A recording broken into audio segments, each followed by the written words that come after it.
Today I'm going to count down the top 10 best Marvel Legends Build-A-Figures, and it's happening after this.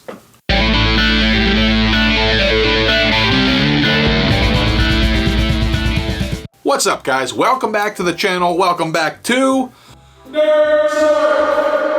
If it's your first time here, my name's Matt, this is Nerdzoic. On this channel, you'll find my signature blend of action figures, nostalgia, and just general nerdiness. Today we're going to look at Build-A-Figures, specifically the Marvel Legends Build-A-Figures. Build-A-Figures are one of my favorite parts of Marvel Legends. They've been around since 2005. The very first Build-A-Figure that was done was Galactus. If you're not familiar with Build-A-Figures, basically, each figure in a wave comes with a different part, and after you've gotten every figure from the wave, you're able to connect those parts and build another figure. The figure that you build is usually a bigger character, someone that you couldn't normally get in a Marvel Legends sized box. Whoever thought of it's kind of a genius, and they probably got a heck of a Christmas bonus that year. I'm sure that Marvel Legends isn't the first toy line to utilize Build-A-Figures, but they definitely are the toy line that put it to use the best. There's a lot of heated opinions as to the quality of the Build-A-Figures of Hasbro versus the old Toy Biz ones. Today I'm going to look at both. I'm counting down my top 10 best, and there's a good mix of both Hasbro and Toy Biz in here. Also, you should probably know I have a little bit of bias towards size. The big Build-A-Figures automatically stand out to me because that, in my mind, is what a Build-A-Figure should be. It should be a big figure, like a big hunk of plastic that you couldn't normally get, and that's what makes it special. So without further ado, let's dive into this. Let's start off with number 10. Number 10 is the Hulkbuster. This was released in 2015 and it took 7 figures to build him. It came in at 9.5 inches tall, which is not as tall as some of the bigger Build-A-Figures, but it was big and heavy, making it past the test. You could probably break a window with this thing. Plus, it looks super cool. There's a lot of complaints on the paint, but it's good enough. It's not perfect. Like, I wish the red was a little closer to Tony's, but it's good enough to make it as number 10 on this list. And the first entry goes to Hasbro. Coming in at number 9 is Giant Man, and this is going to be the Toy Biz version, and it came out in 2006, and it took 11 figures to build this guy. He was pretty massive. He came in at 13 inches tall, and in my opinion, he is way better than the one that was released a few years ago by Hasbro. What stands out with this guy is his paint job and the application of the wash to it. It's very toyetic, to steal a word from Matt Cardona. I also love that his neck is articulated so well, so that he can look down at us small little people and crush us. Coming in at number 8 is the Juggernaut. This was released in 2016 by Hasbro, and it took 7 figures to build this guy. He is, again, big and heavy. He only comes in at 8.75 inches tall, but he's got a nice girth to him. He's really thick. Sorry, that sounded creepy. He's shockingly posable also, thanks to his really good articulation. I personally love the face details, but the opinion seems to be split on who you ask. Some people think that it looks like crap. I love it. Again, he's not perfect. He would have really benefited from having a removable helmet or at least an alternate head, and his helmet's not in an ideal shape, but I love it anyway. And look at his teeth. They're all messed up, and look at just the details. Great. Coming in at number 7 is MODOK. He was released in 2006, and he was a Toy Biz fella, and it took 11 pieces to complete him. In all honesty, he's more of a statue than an action figure, and that's largely because of the immobility of the character. He's really just a blob with tiny little arms and legs. Like I said, he doesn't have a ton of movement, but he has all the articulation that he needs, and actually a little bit more than he probably needs. The detail of the sculpt and the paint job is what makes this guy special. Look at his face! The shading and the blended coloring on his lips, and even the details of his dental decay. Man, someone needs to see a dentist.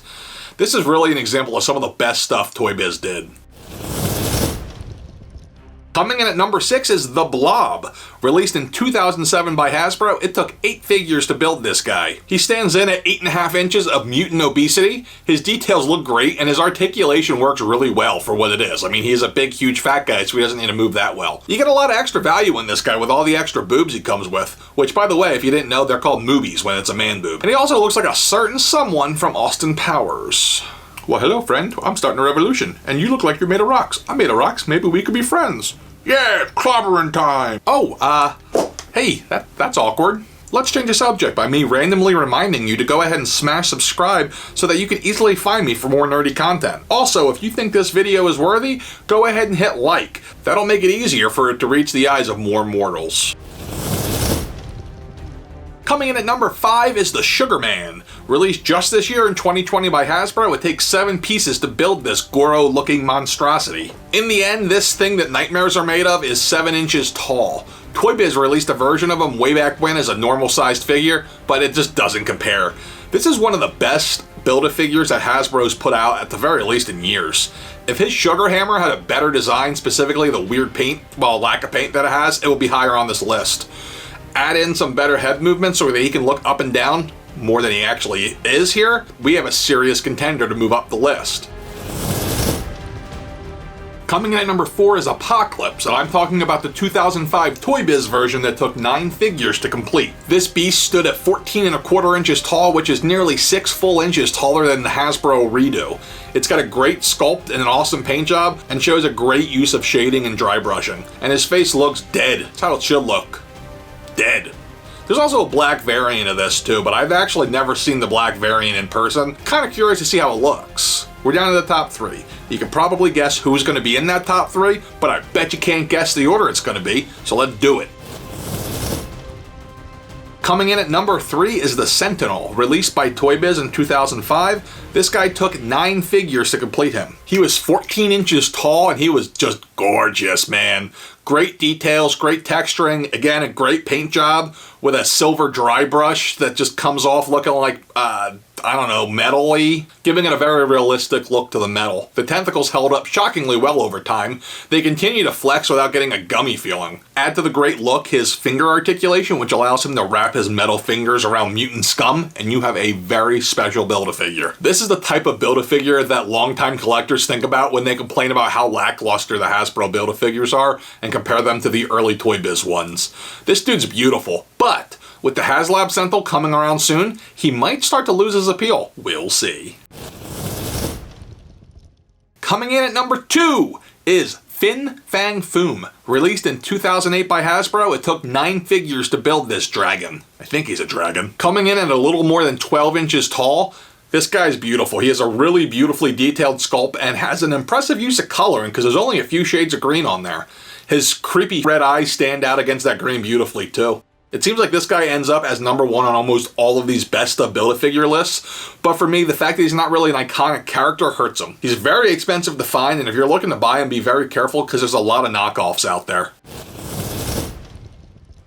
Coming in at number 1 is Galactus, released in 2005 by Toy Biz. This guy took 9 figures to complete him. This character is the OG Build-A-Figure, man. He is what a Build-A-Figure is supposed to be. 14 inches tall, he was indeed the first Build-A-Figure. He had a beautiful glossy finish, a nice color scheme, and an appropriate skin tone that was highlighted by his creepy square eyes. He stands really well, surprisingly, but if there is one negative, he's really under-articulated, but hey, he's still number 1. Question of the day time, guys, and I expect this one to cause some fights in the comments. Who do you think's done a better job overall with Build-A-Figures, Hasbro or Toy Biz? Let the fight begin. Comment below. Thank you for watching. Check out the video on the screen right now for some more nerdy goodness. Until next time, be cool and stay nerdy.